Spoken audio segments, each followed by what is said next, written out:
I showed you recently how to do Supta Padang Gushtasana 1 with a strap. If you have already had the opportunity to practice this version, I encourage you to watch this video lesson, which will be a continuation of this topic. But this time we will be working on deepening the pose of Supta Padang Gushtasana 1, again using strap, which will help us to further extend the back of the knee, of the legs, and open the back of the knee. Now, most of you may wonder what does it even mean to open the back of the knee. In yoga, we strive to straighten the legs as much as possible. We do not want the leg to be even slightly bent at knees. If the legs are bent at knees, the spine doesn't receive this kind of support as when they are straight. So to better illustrate it, you can observe the work of your leg in Uttanasana. It sometimes seems that the legs are straight, but when we firm the thighs and pull our kneecaps up, it turns out that there is still a little bend in this area, and we still have a lot of work to do. We strive to put our shin bone and our thigh bones in a 180-degree line. Work that we do in a Supta Padang Gushtasana 1 allows us to work on opening the back of the knee, or in other words, on the straightening our legs. And when we learn to work on that move and this position, which is safe for the spine, we can then apply this skill to the standing poses.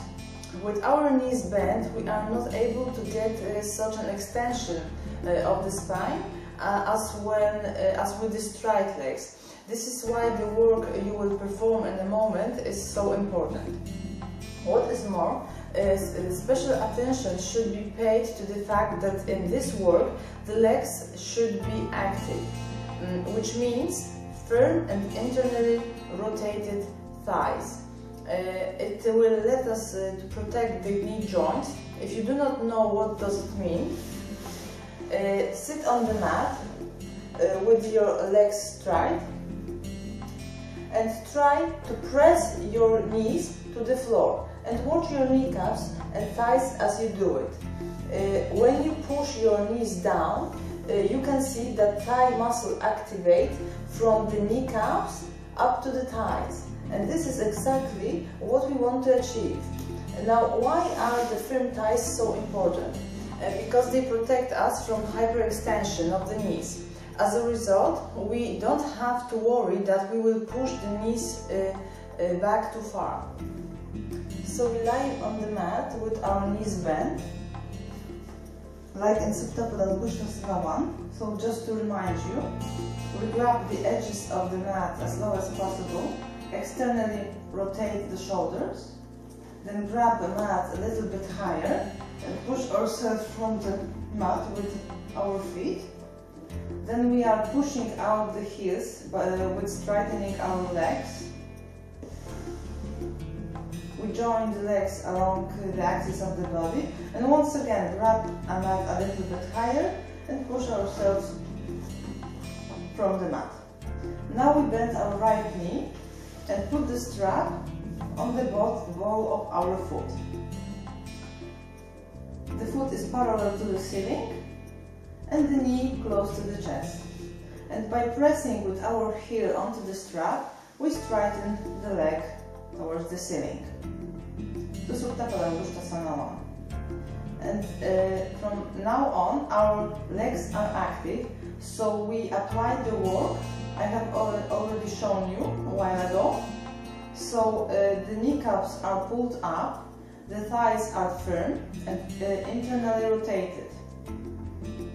Press the bottom leg to the floor.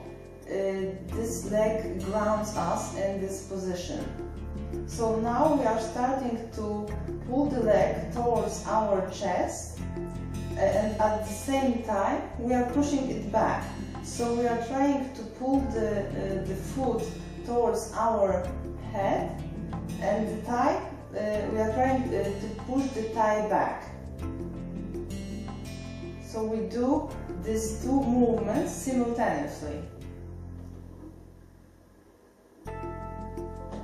we move the leg towards our chest just a few inches and stop for a few breaths in order to just that our muscles get used to the stretch.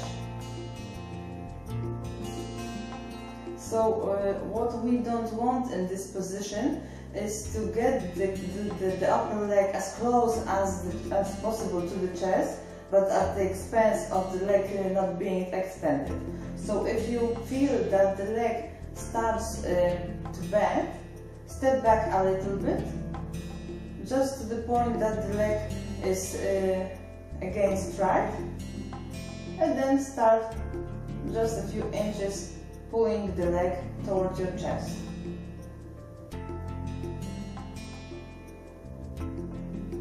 After a few breaths, you may relax, join the upper leg to the bottom, and do it on the other side.